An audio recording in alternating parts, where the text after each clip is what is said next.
Welcome back, everyone, to the best podcast in New York. This episode of the Assassin Cast is for the week of May 27th, 2018. I'm Jeremy Malaspina, accompanied by the one and only Dan McCarthy. And what's up? And we have an action-packed episode. No, I'm lying. Actually, I'm not lying. We got a good amount of topics going on today. Yeah, say it every week. Sometimes it's not as action-packed as I might think, so I apologize in advance. But anyway, this podcast for movies will be going over Jamie Foxx casted for the movie Spawn. We go into detail on the concept and we give our thoughts. We also are going to be talking The Walking Dead. Andrew Lincoln leaves The Walking Dead. So we already said that was going to happen. So we're going to go into that. This next topic for the movies, Dan included, it's the Captain Marvel trailer that was released. I'm going to give our thoughts on that. Oh yeah, teaser trailer. Sorry, it wasn't complete. And then Dan is going to speak on the Westworld and give his thoughts on the series. And when he's done with that, I'm going to give my thoughts on Jessica Jones since I caught up. So I'll be talking that. And before I go on with the gaming topics, we have an Ocean's 8 update, which I remembered, thank God. It's actually coming out later this month. They don't have I didn't see a date really, but it said later this month. So that's your little update for that. And then later on in gaming, we're going to discuss the trials and tribulations of disc rot. What to look for, what it is, and how to prevent it. So if you don't know or you want to know, pay very close attention when we get to that topic. And then we're also going to be talking about Intelevision. Never thought I'd say that on the Assassin Cast. They're trying to make a comeback, and there's a lot of stuff that I don't like. Maybe Dan might like it. It might make for a good podcast topic later. But we'll discuss that announcement also. And we're going to talk Assassin's Creed Odyssey, the E3 teaser, which happens to be an update because we had talked about that Assassin's Creed on one of our first podcasts.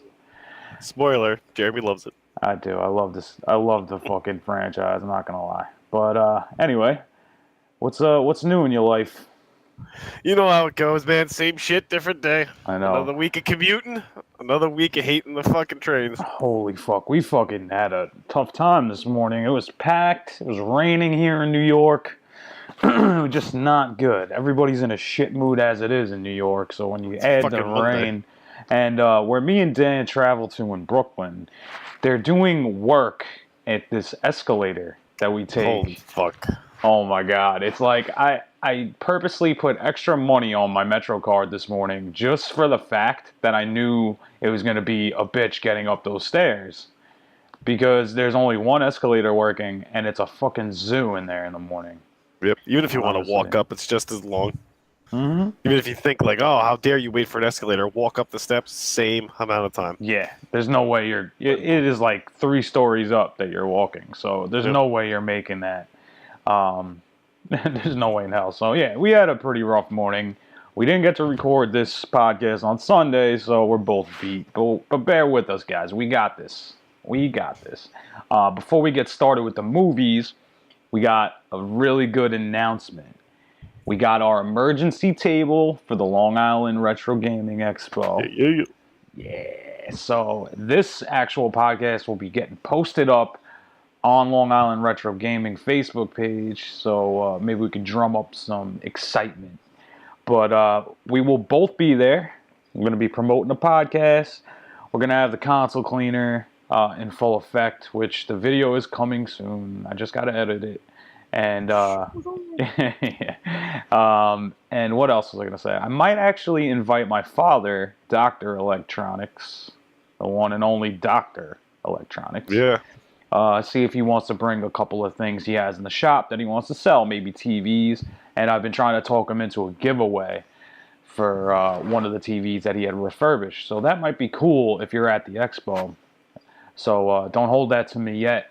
he told me not to say anything, so it's still in the works about the giveaway. He told like 8 people. We're good. Yeah, whatever.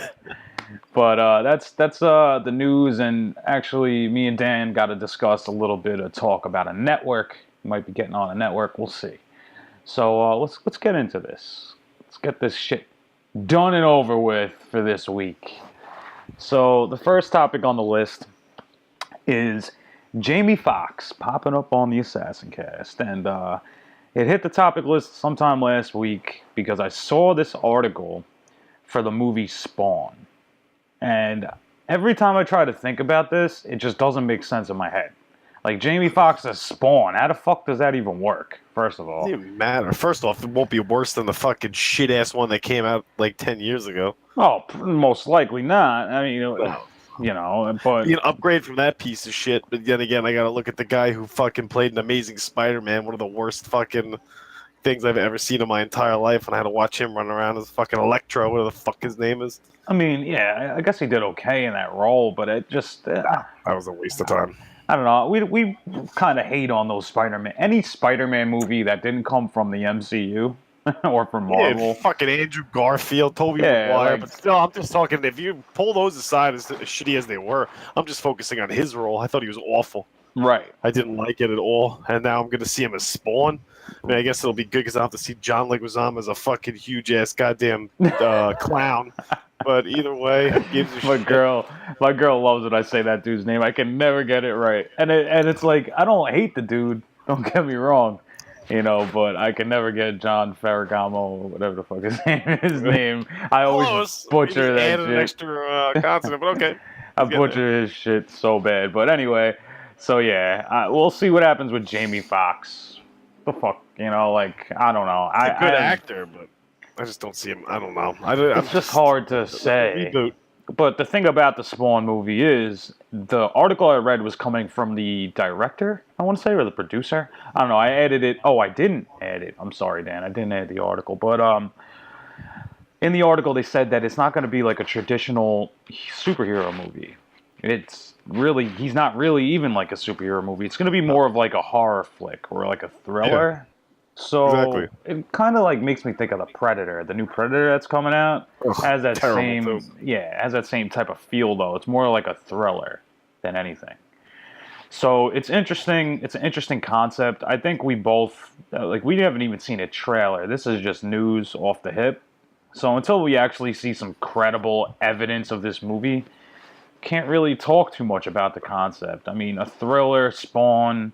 I'm not holding my breath either way. Exactly. It's not something that I'm really looking forward to. Spawn was a good concept. I always liked the idea in the comic books, but still, it's just like, meh. For me, he reminds me a lot of like Venom. When I always say it's like the type of hero I expect. So I don't know what I expect from this. It's just another reboot. Another one that we've seen already, and it's just like, I'm getting so... I feel like every podcast we do the same shit, and I don't know how people who listen think. It's like, come on, man. Yeah, exactly. Like, another movie. Can we please get something original? Yeah, exactly. I mean, and it's what sucks is this is the news. You know, this is like what we're bringing to the table, the news of all this bullshit. Oh, it's just our opinion, too. Oh, yeah, that's true. I mean, somebody probably wants to see this. I mean, there are Jamie Foxx fans. We're not even hating on Jamie Foxx. It's just, you know... I think they're trying to cash in on the superhero movie right now. Like, anything comic related is going to do well at this point in time, but it depends where it's coming from.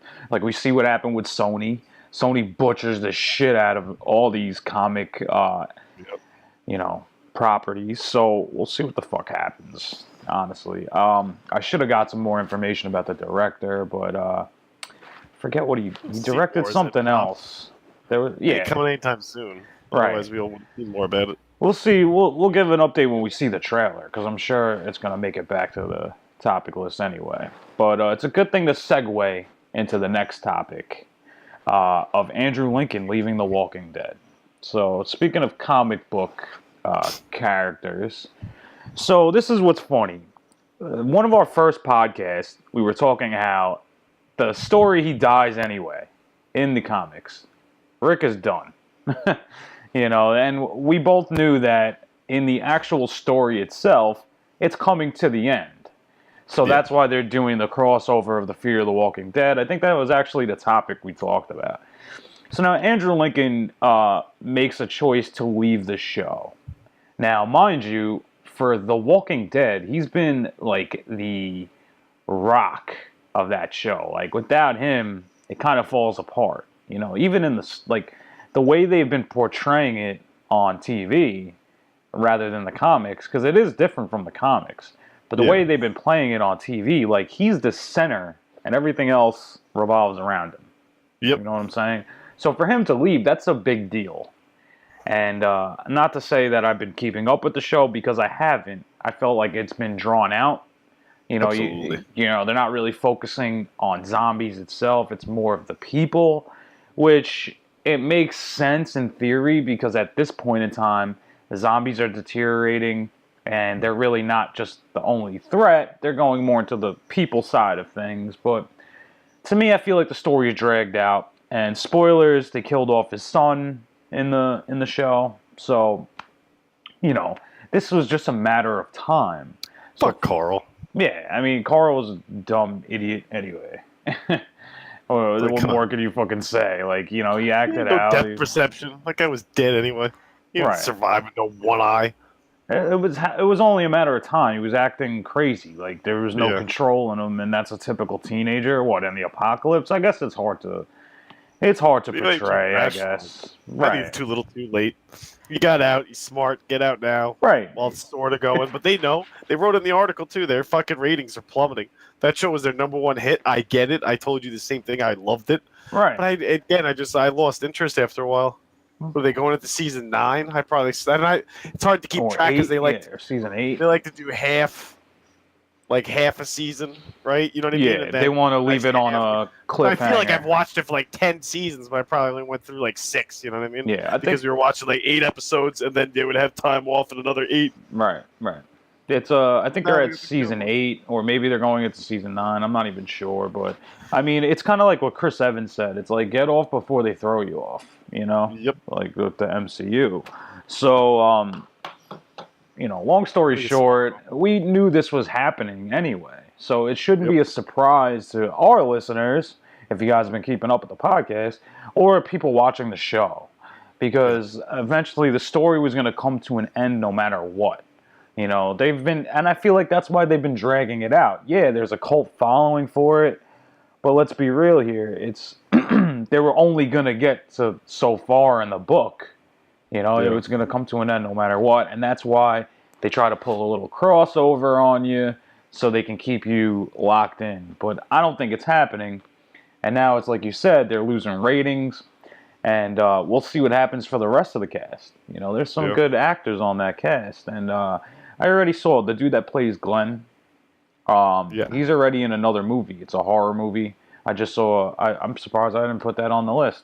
I think it might even already be out, but it's not like it's getting heavy marketing. So hopefully, you know, they'll bounce back on it. I mean, Norman Reedus, he was in the Boondock Saints. That's one of my fucking favorite movies of all time. You know, so like I don't see any trouble for him. But there's some other actors on there that are good. That let's hope they do something after this. You know. So that's really the story on that. There's not really much more to say. I mean, I guess we're not going to really get an answer of when it's going to actually happen, and we don't really know how he's leaving either. They're obviously going to kill him off, and everybody that gets killed off on the show, it's in a gruesome way. So if you're thinking about the star of the show, they're going to kill him off the right way. You know, I don't think they're going to be like, oh, he went for a pack of cigarettes and never came back. I don't think it's going to be like that. I doubt it. They're going to be eating the fucking shit out of him. So we'll see what happens. We're actually breezing through these topics today. So, because really there's nothing to say about the first two. But this next one's pretty interesting. I wanted to get your thoughts on it anyway. So Captain Marvel teaser trailer, was released last week. Actually, Dan was the one to tell me. I didn't even get to see it pop up on any of the news. Haven't seen a lot of coverage on it. What are your thoughts on that, Dan? Honestly. I think they gave us a real quick glimpse of it, but it's going to give us an idea how strong she is. I think it just gave you a little kind of like a background, and when you actually see Samuel L. chilling with both eyes, doesn't have the one. So now, if you didn't know already, you should know just from that small teaser. This is going to be set in the past. So obviously, if anybody's concerned with, well, at the end of Infinity War, spoiler, ladies and gents that haven't seen it, he drops his beeper where he pages her. So everybody knew that from watching the movie, but you saw him disappear. So you're like, how the fuck they can have a movie after Sam L disappeared? It's because this is taking place back in like '97. Right. So you're going to see her whole upstart, and then we're going to get an idea how strong she is. And I think that's going to lay the framework for Infinity War, next one. where you see, oh shit, if she comes involved in this, we're going to see she's, honestly, in my opinion, she's Superman. That's what she really is. Yeah. I don't have her whole backstory memorized, but again, she's just as strong. She, you know what I mean? She's like, I guess, a Wonder Woman, if you wanted to call it that too. But either way, she's just like over the top strength. You know what I mean? Right. And she's flying and she's doing the whole nine. Something you're not used to seeing yet. Yeah, in the Marvel universe. In the Marvel, yeah, you have Thor and stuff, but if you realize, it's not like somebody's just like nobody's just flying around like Superman. Yeah. It's not. You don't see that. Even Thanos wasn't flying when you think about it. Right. Yeah, he was teleporting himself wherever the fuck he wanted. But he to wasn't go. really flying. But he wasn't like floating in the air doing whatever. Exactly. So I'm pretty sure for Captain Marvel, I think she's a pilot. I think that's her backstory. So fighter pilot, yeah.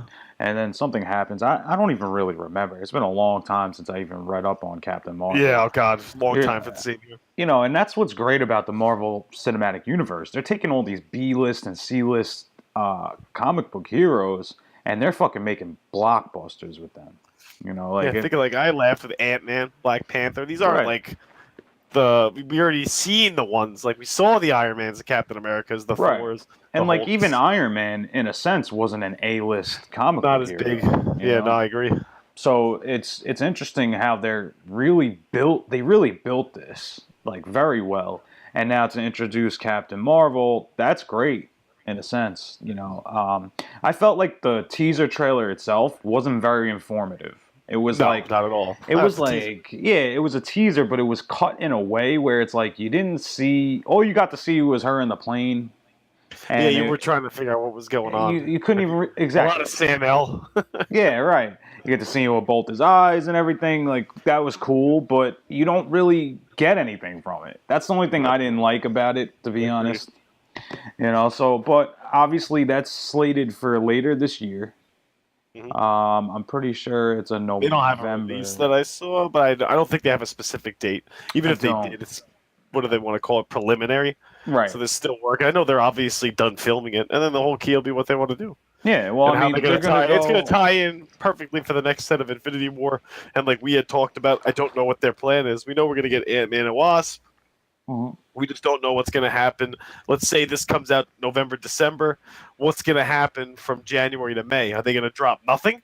Probably until not. we see Infinity because they don't really have the option. Everybody disappeared. Are we going to have our own fucking Rocket like spin-off where it's just Rocket for an hour telling you what's going on? Like, you don't know. Although that would be hysterical. I don't think that's I doubt it too. Thing, I agree. I think it's just going to be open, and it's not like feast on people wanting to see more, and then they're going to drop the Infinity War, and they're going to fucking destroy the record they just set. Exactly. So what I think I saw a quote from Chris Hemsworth, and he said that the actor that plays Thor, he said that if you got really, what was the word he used? It wasn't upset, but if you got taken back from Infinity War, he's like, you don't even know what you're up against for part 2. So they really put in a lot of work for this movie. The other thing is, they have all their Netflix properties that are releasing in between all this shit. So it's not like you're gonna have nothing altogether. Yeah. So you'll have nothing from I meant like movie standard, movie style Hollywood. I think we're gonna have to wait, but I feel like that's a plan that they probably had for a long time. Yeah, you know? They're pretty smart when it comes to that. I agree with you. They were thinking of this. They've been building this up, so We'll see how it goes. It looks like Ant-Man and the Wasp is good. I feel like that's probably going to come first. Then they're going to hit you with Captain Marvel. I agree. Then we'll go into Infinity War. Captain Marvel will pop up, like you said, the end of the year makes sense to me. November, probably December. Some big blockbuster hit then. Right, because Disney's going to want to close that quarter with something with a bang, obviously. In between there will be some dinosaurs. Maybe another fucking Logan. Who knows? Christ. Don't talk about dinosaurs. I keep seeing the Jurassic World shit. Listen, give it up, guys. Give up Jurassic Park. The park is dead. Yeah, please. I almost just want to go in there, kill them all. I love dinosaurs. God. It's like, it's terrible. It's really terrible what they're fucking doing with these reboots, honestly. So at least we have something exciting that's new coming with Captain Marvel. I agree. And even Ant-Man and the Wasp. So we'll see what happens with that. The next topic that we're going into is Dan is going to take it away on Westworld.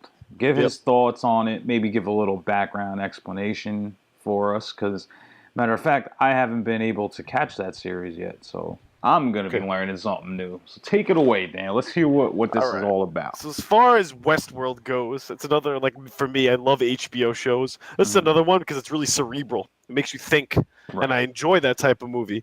But the way this one plays on you is it's showing a little bit of AI. So we're talking about artificial intelligence, as well as showing human nature. So the same thing he spoke about when we said Walking Dead, where you're worrying about the zombies at first, and then you're like, fuck, what are the people doing? Right. It's the same sort of premise they're using in Westworld. So Westworld, what it is it's created by Anthony Hopkins. And what he creates is a world where they use artificial intelligence, and they make...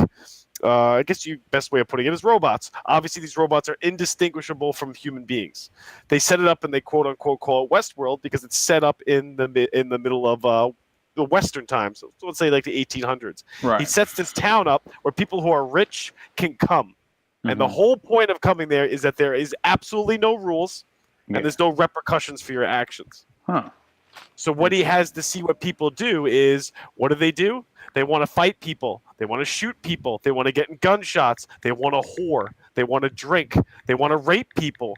He finally gets to show them what human nature is, and the way that obviously anybody. I'm trying not to go into too much to it because I don't want to spoil anything for anybody. But it is into the second season, and it's just showing you the development of his idea, and then the craziness behind what he can actually use that for. And the essence for this show is watching what people do and using that against those people. Because he gets to see what people's true nature is, and he's recording it. And then he's going to keep it. So it it starts off and it's jumping all over the place, but it just shows you how at first we're watching it and we're seeing how these people, you got to think about it. These robots are being killed. They're being raped. Then they're being wiped their memory, and they're started all over again. All right. And he's doing it for 30 years. So the premise of it being is, what would happen if they suddenly remembered everything we did to them? I'm getting blown up. Sorry, guys. No. Oh, they're saying it to me. I was like, no, keep going. But really, it's a thinker, and I like it. I think it's out there. It's something, like I said before, I talk about movies, but it's something new. But like I always tell you, I'm a huge fan of HBO. Anything HBO, I'll give a shot.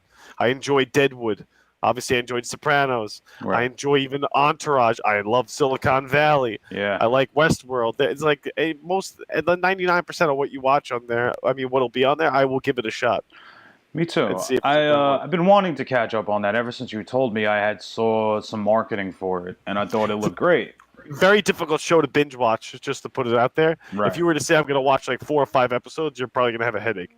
Yeah, because you're probably there really is a lot going. There's a lot going on. It's not something I recommend to people when you're going to like sleep, because the subtleties that you miss actually play a big role episodes later. It's not something where you're like, I can watch Silicon Valley, whether I was, back in the day, if I was stoned or if I'm fucking, if I'm half awake sleeping at night, you're still giggling because it's comedy. It's an easy show to understand. This one, it takes a lot. You have to really keep track of what's going on. Right. Which is sometimes what I like. I like something different like that. Yeah. It's a concept that's been done before, but not in this regard as far as seeing what people would do. Exactly. And you know what? That's what's good about these series when it's either come from HBO or Netflix. It's like they're really getting you to keep watching. And, Showtime as well, to plug another show. Watch Billions. Another fantastic show. Right. But again, they do great. They're both those. Well, the reason I pay for them is because I watch their shows. Exactly. So that's a good one to recommend for our viewers. Absolutely. Check out Westworld. Let us know what you think about it. I'm definitely going to sooner or later once I get through a couple other things that I'm watching. There's a lot of nudity in it, if it helps you. Oh, well, there you go. You get a little bit of nudity for you guys out there. So check that A little out. bit of man ass, if that's your thing. A little bit of boob here and there. Well, hey, it doesn't hurt. So that's Whatever good. you like, man. I will judge. Right. So it's a good recommendation coming from Dan. Absolutely. I trust your judgment. So on the other side of this coin is I'm going to give my thoughts on Jessica Jones. So I finally got to catch up on it, and it was actually on a whim because we'll speak on it later about what we've been playing. Obviously, we do that at the end of every podcast. But I needed a break from what I've been playing, so I decided to, on a whim, start it up, check it out, see what's up. And I started watching it without my girl. I've been telling her, oh, Jessica Jones is out. I want to catch up, especially for the podcast and whatever. And she actually was like, all right, we'll get to it. But like I said a couple podcasts ago, she's actually watching other stuff. So I started watching it, and she had came home from shopping and saw me watching it, and instantly, like that, got hooked right back in. Yep. And it was done very well. I think that this season of Jessica Jones was better than the first season, 100%. It feels like she's a lot more fleshed out. They went a little bit more in depth on her background, so I don't want to give away too many spoilers, but they definitely went into her background a lot more, and you get to see, I guess, a lot of flashbacks from when she was younger. So it actually all plays a role into what's going on this time around, and it's more like she's fighting a villain this time around. Like the first villain in the first season, he was all about mind control and all this shit, which was fucked up in its own right, and it definitely worked out for the series, but this time it's more of a fleshed out villain that she's facing, and it happens to be more strong than what she is, coming from the same sort of experiment that happened to her. And you find out she's missing 20 days from when she got into her car accident, that when she woke up she had all these powers. So you get to see a lot more of the backstory. And actually, me and my girl binge watched like 9 episodes over the weekend, and we're not done, but it's definitely easy to watch. Once you start, you're gonna want to know what happens next. So my recommendation is, if you haven't seen the first season of Jessica Jones, it really doesn't matter. Like in the beginning, they give you a recap of what happened, but it's not the type of series that like, oh shit, I missed the first one, I need to go back and watch it, like Westworld would be. It's like, obviously you were telling me like you need to start season 1.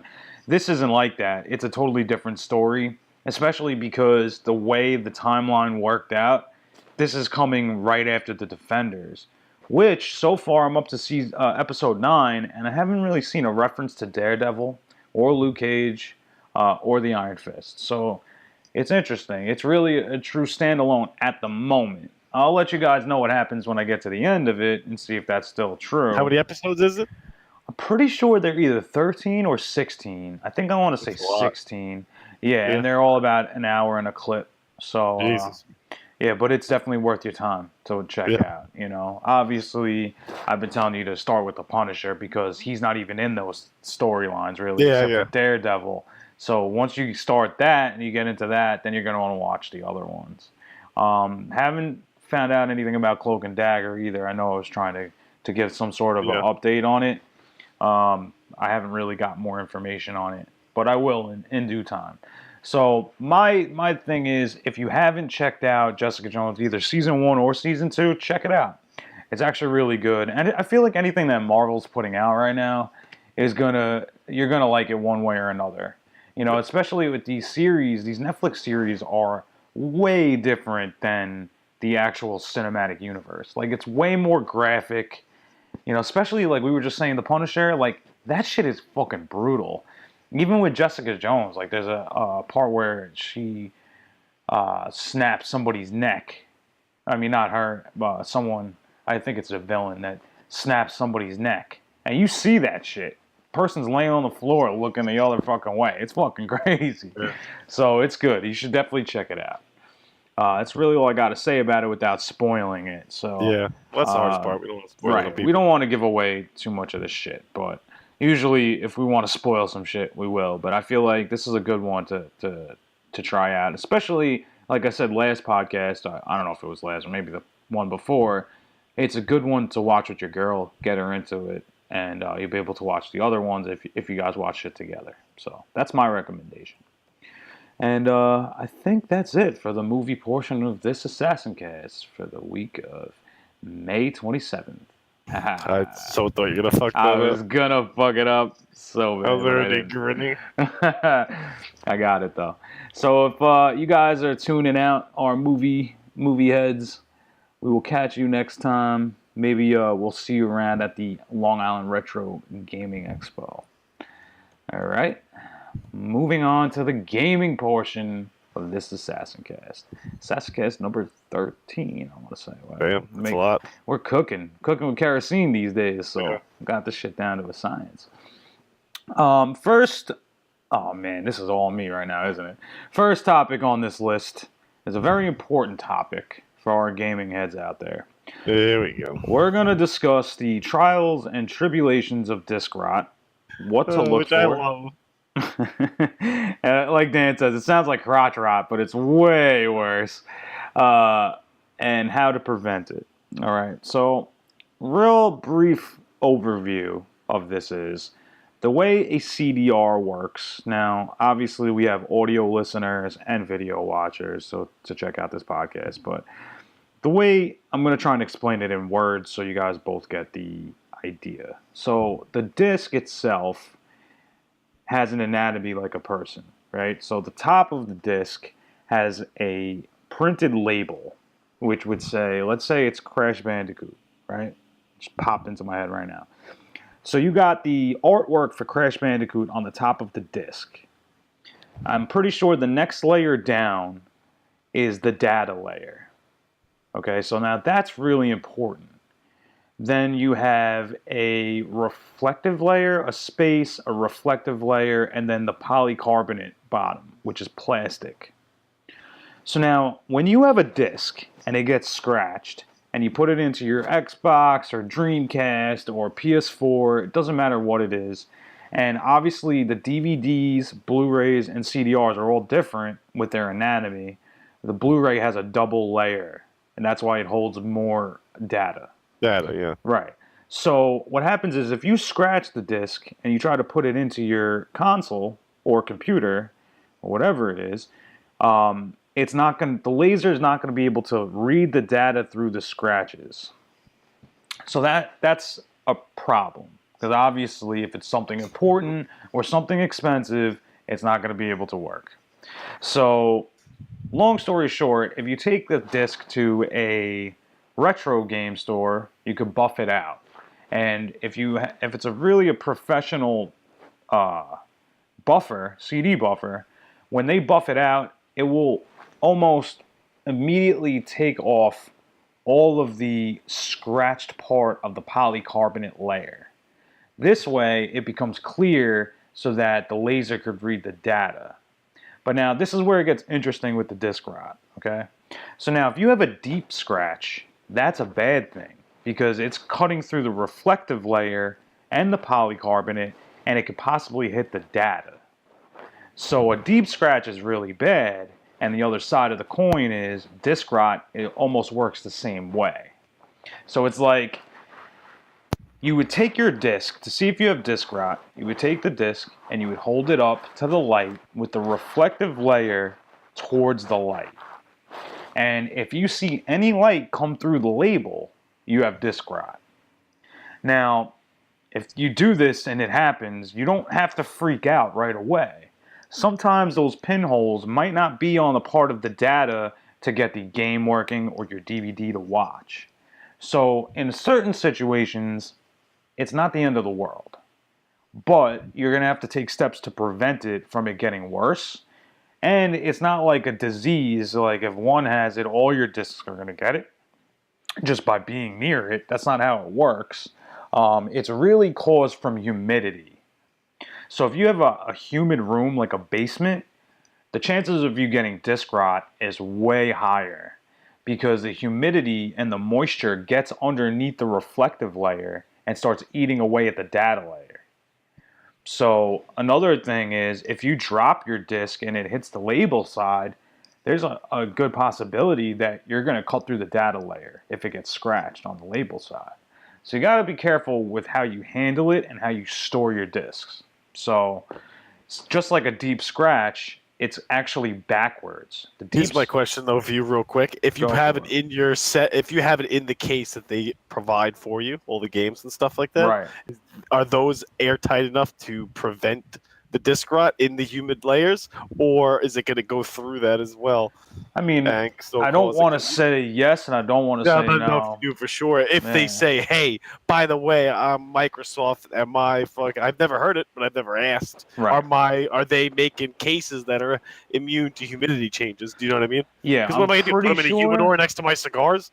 Yeah. So you think, you know what I mean? Like That's what you'd end up saying you'd have to do. You don't want to have wouldn't want to have something like that near it, or you don't want to have it like by your bathroom if you have a shower. It's shit like that. But I want to say no. It's probably not going to be completely airtight, and I mean, depending on how you pack your shelves, it might be really tight in there, but it still could work its way in. Yeah, I'm looking at it right now. And the other thing about it is, with the disc rot, it's really it's an interesting thing because I have some discs in my collection that have disc rot. One being the game I'm playing right now, which is Assassin's Creed Revelations, comes with Assassin's Creed, the first game, on the disc. So I had gotten it from GameStop, and I didn't realize at the time, because I didn't right away put it into the PS3, that it had disc rot. So the way I found out was, once I started playing Revelations, I realized, oh shit, there's Assassin's Creed on this disc. I should put it on my hard drive. When I went to upload it on the hard drive, it was giving me a disc error. So now, mind you, I've been playing Revelations this whole time with no problems. So I was like, what the fuck? It must be scratched. Where's the data corrupted? Yeah. Right. So when I took it out and held it to the light, I saw that there's a pinhole halfway out of the disc. Another thing about the discs are, the inner side of the CD is where most of the data is held. So as it gets further out of the disk, there's less important data. I mean, it's still data, but it's not as important as the beginning of the disk. So it's interesting. Also, you might not have disk rot. You could just have a problem with your laser, depending on how old the console is you're playing on, or CD-ROM drive is. So there's other factors. So you don't want to bug out saying, oh, my disc doesn't work, it must be disk rot. Chances are it's not. Another thing is, the lower quality discs are susceptible to getting disk rot because they're just not made as well. Even if you're not in a humid room, there's a chance that since it wasn't made good, that it can happen also. So how do you reverse it, or is there, like, if it gets that bad, there's nothing you can do? All right, I'm assuming, right? So we can get a new game, like, right. So at this point, like, if you put up your disc and it's an expensive game, and you see that there's like a pinhole, chances are it'll still work. It depends where it is on the disc.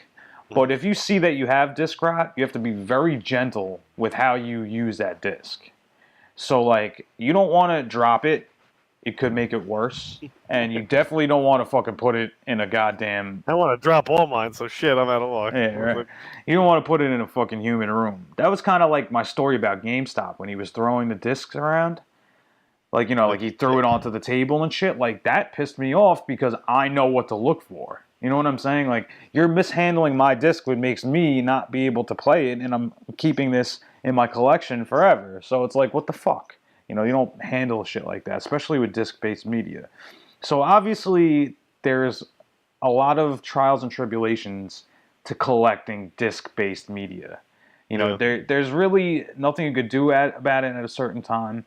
But real quick, Sega Saturn, those discs aren't the best quality. No way. So obviously, those get disc rot a lot of the times. Yeah, a lot of my Saturn was made for like dog shit. Right. It wasn't the best quality. Anybody should be surprised in the fucking Right. And you know what's funny? All those discs hold their value. So like if you have one with disc rot and you want to buy another one, hey, $200 later, you're going to be buying another disc. Chances are, depending on what title it is. So having a disc from a Sega Saturn is different than having a PS1 disc. Like the PlayStation 1 disc, yeah, they're 20 years old, but they're high quality. So like they're harder to tell because of the black bottom, but if you get close to the light, you could see through it. Mm-hmm. And so, you know, it's a lot different. Like a lot of the times the PS1 discs aren't going to have it, but for instance, I have a PS3 disc with it. So it doesn't discriminate. You can get it no matter what. So my advice is check your discs. Make sure if you do have a disc that has a pinhole in it that you could see, the pinhole of light, that you baby it and keep it out of any humidity. You know, that's going to prolong the inevitable. But eventually, it could possibly stop working. Another thing is I did some research before we did this podcast, obviously. They have this thing called an M disc that LG makes that it etches it into like a rock material, and it actually lasts forever. They said about 1,000 years. Problem with that is, you know, you have these games, you don't want a reproduction disc. You know what I mean? So like if you're talking about important documents or data you might have stored on a disc, like photos, that might be something you might want to look into if you want to keep it for a long time or pass it down to a family member later down the road. So that's the thing with the disc rot. It sucks. You know, like I said, I went and I bought Assassin's Creed, the original, because obviously I had it, but it doesn't work. Yeah. You know, so it's like, what are you gonna do? You know, it's a fact of life. So, but as long as you keep your disc-based media out of a humid place like a basement or near a bathroom, or just in general, the summertime in New York is fucking terrible, man. Yep. You know, it's humid all the time, so it's a hard thing to combat. But you can't just automatically think that everything has it. You need to know what to look for. So like I said, hold it up to the light, label side facing you. If you see it, just baby it. Make sure you just take care of that particular disc, you know. And keep your shit out of the basement. That's all I got to say. Cartridges is different because the humidity could cause condensation on the pins. I mean, not condensation.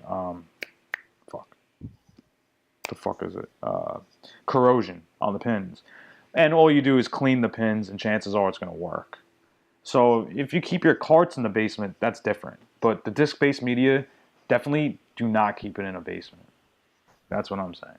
So I guess I'll leave it at that. I went off on a little bit of a tangent. We got 2 more topics. But if anybody has any questions of disc rot, leave a comment, and I would love to talk to you more about it. All right? He loves disc rot. I don't love disc rot. I don't. And crotch rot. What? I don't love crotch rot either. Thank God we don't have that. But disc rot, it's hard to combat, and I'm sure people will have questions. So if we get enough of them, maybe we'll bring the topic back on a future podcast, you know? All right, so let's move on. This next topic kind of pisses me off. This really one's the one you'll have to talk to, because I've read about it, but I thought it was done. Okay. All right, this is what you're talking about. That's why I was laughing. All right, Intelevision is trying to make a comeback. I can't even believe it. Oh my god! And it's not the ColecoVision. I mean that was a fucking disaster. This is Intelevision. They're trying to make a comeback with there's just a lot of shit I do not like about it. All right. It seems that like Atari's coming out with the Atari box. Coleco had trusted a fucking retard with their properties to make the Chameleon. Yep. It just didn't work out. All right. I mean, I'm not saying that the Atari box isn't going to work out, but it seems like the Intelevision company is just trying to ride their coattails. Right, everybody's at this point. You know, it's like they're trying to cash in on the nostalgia, on the retro gaming while it's hot. They want people to fucking buy it, and then they're trying to do something innovative at the same time and be relevant with the big timers of Sony and Microsoft and Nintendo. It doesn't fucking make sense. Now, as much as I disagree with it and I feel like it's a cash grab, there's one thing that actually is the reason I put this on even put this on the fucking topic list. The guy that runs the museum, the retro video game museum, down in Texas, he is having them at their booth. So at E3, matter of fact. So at E3 this year, Intelevision will be at the Retro Video Game Museum. I think they have a name. I just can't think of it off the top of my head right now. But they will be in their booth discussing the up-and-coming ideas for the new Intelevision. What do you think about this, Dan, honestly? I don't know. It's like you're saying. I get a little caught off guard. Right. They just keep bleeding for things like this. Like I told you, I always have a soft spot for Nintendo. So when they throw in a quick retro, I'm like, oh man, I remember playing that when I was a little punk ass motherfucker, like loving that game. But then, Right. like sometimes I'm just like, can we let some of it die? It's like you said, I'm waiting for them to then drop right to the booth next to them is the fucking new Dreamcast, man. It's coming. Yeah, right. Jesus Christ. Don't even get me fucking started in the Dreamcast. But do you know what I mean? Like that's what it feels like sometimes. Right. Like, okay, can you take a breath and let's like I said to you, I really think the next wave is VR. Right. And I feel like nobody's going and nobody's trying to grab that. Like we do have companies, but what I mean by that is like I would almost forfeit even attempting to make any more Sega parts to any of these things and try to invest in why don't they combine together and invest in VR? Right. Because I think VR is going to be the next thing. It's just that it can't keep up right now. Exactly. And what I mean by that is like Sony and Microsoft can make VR, and I know Sony is the one that plays more with it than Microsoft. They still can't even come close to what you can do, right? Connecting it to a computer, like nowhere near what you can do. Well, so we already know that. You know, we know that the computers are way stronger right now. Well, what I mean, just for as far as VR goes, just the ability for that. But I just, like I said, I don't know why these companies just keep trying. They're still grasping, like you said. Like I don't know what they're thinking. It's like what are they thinking they're going to accomplish? Just a little bit of money here and it's over.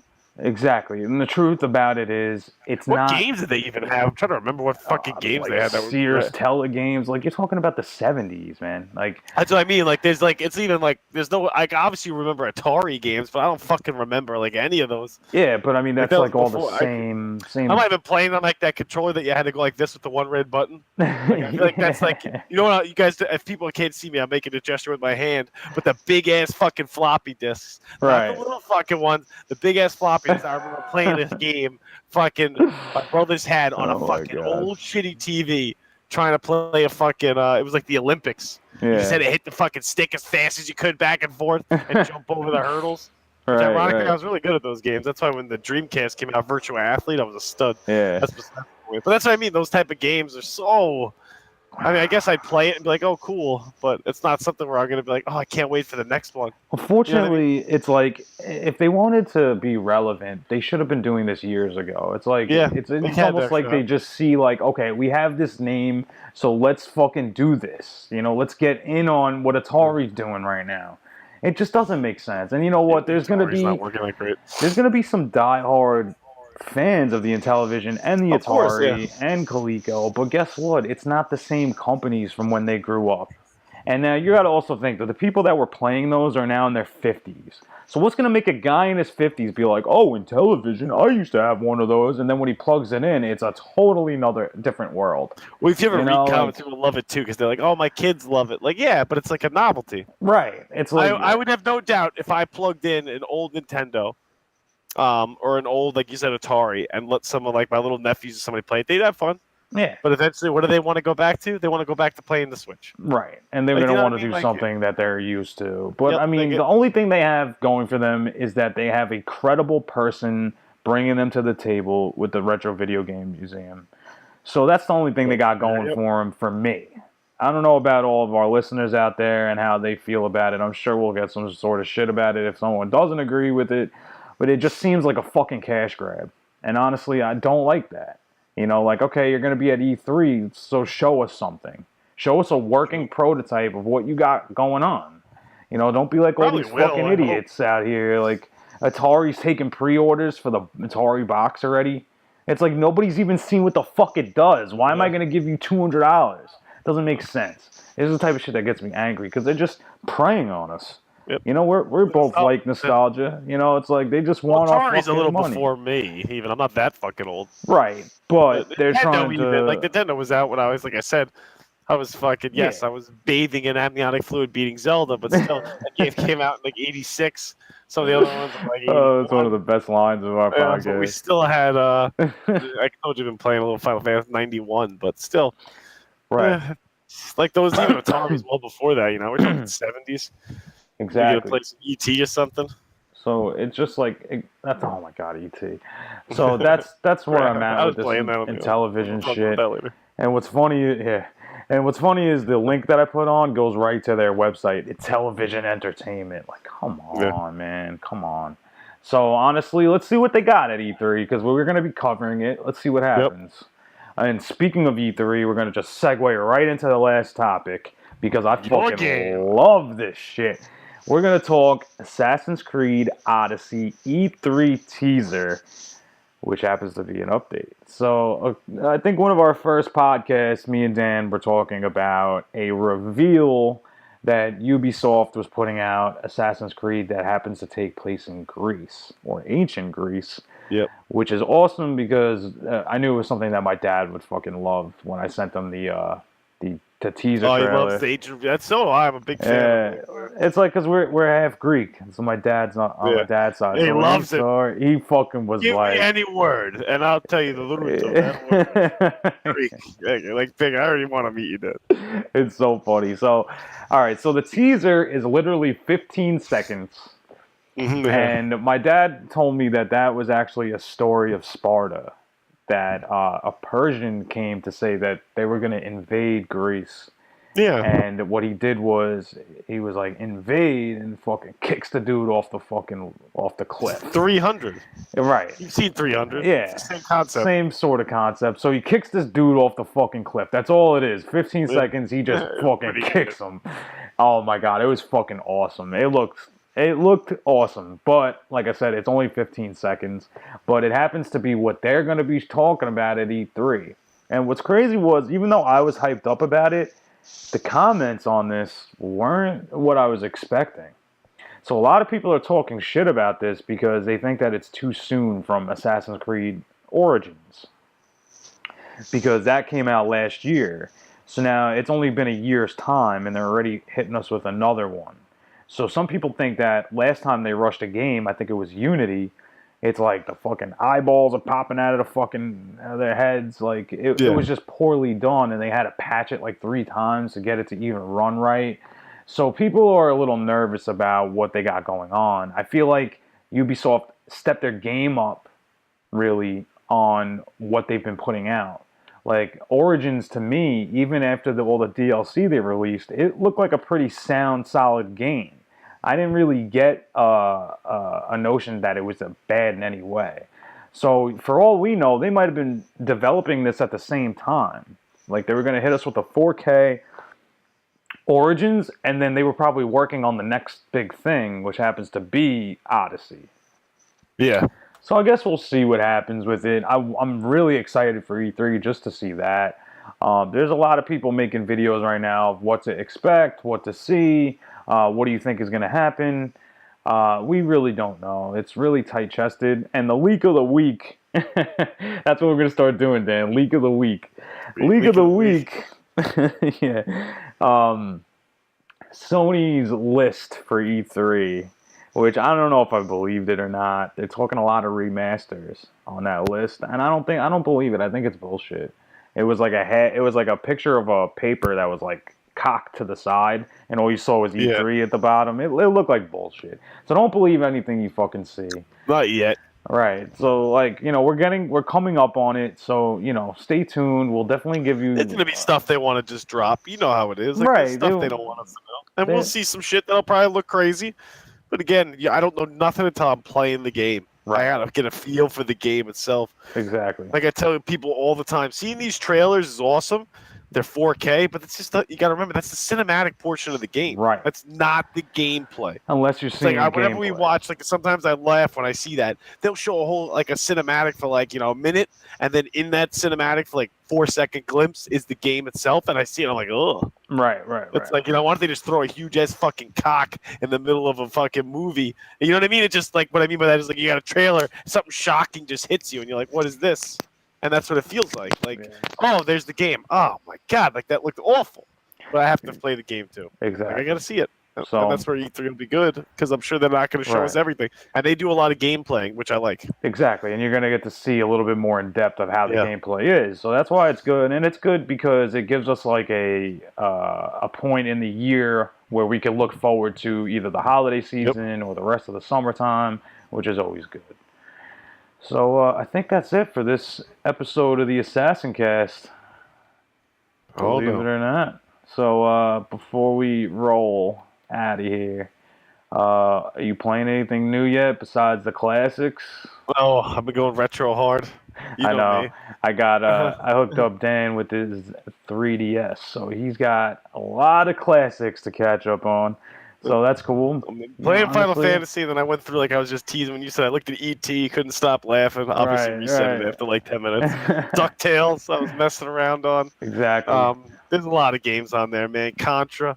Like I just even looking through them could take me like an entire commute in. Exactly. Just trying to find one. He gave me the entire library of NES on there, so it's awesome. So for me, those are some of the games I love. So I go through them and I'll play them as I go through. Exactly. I mean, love stuff like that. We're not really against emulation, obviously. You know. No, but I haven't, like I told you, I haven't gotten into. I still obviously I have the 1X, but nothing else has really grabbed my attention. Maybe every week or two, I look up what's going on, what's coming out.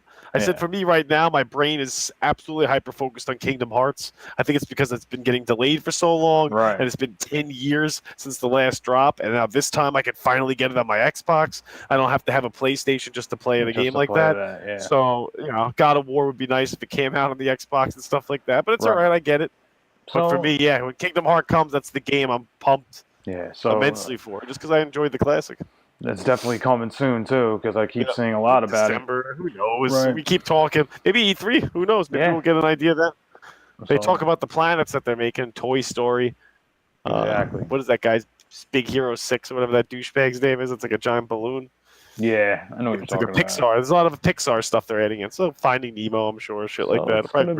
It's gonna definitely be a cool game, especially where the 4K is gonna be. For me, what have you been playing?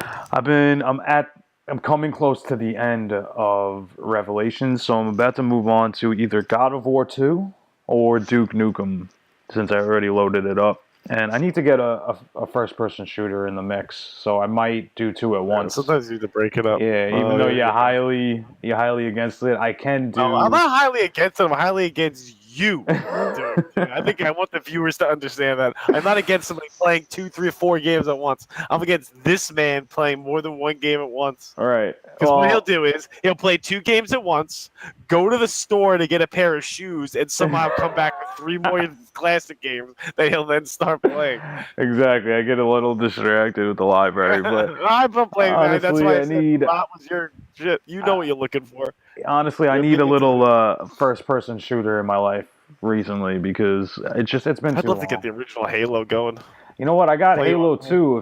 If you, we'll talk after. I want to do my Halo 2 for you. All right. Anyway, guys, that's it for this week's Assassin Cast. As always, like and subscribe. Follow us on Podbean. We're out here. We're doing big things. We're gonna be at the expo. And we'll have some merch. Gonna have some t-shirts and everything. So come check us out. Come talk to us. What else was I gonna say? I don't know. There ain't too much more with news. We got to. If you're not gonna show up, fuck yourself. Right. Yeah. We don't give a fuck about your feelings. We don't care if you don't come.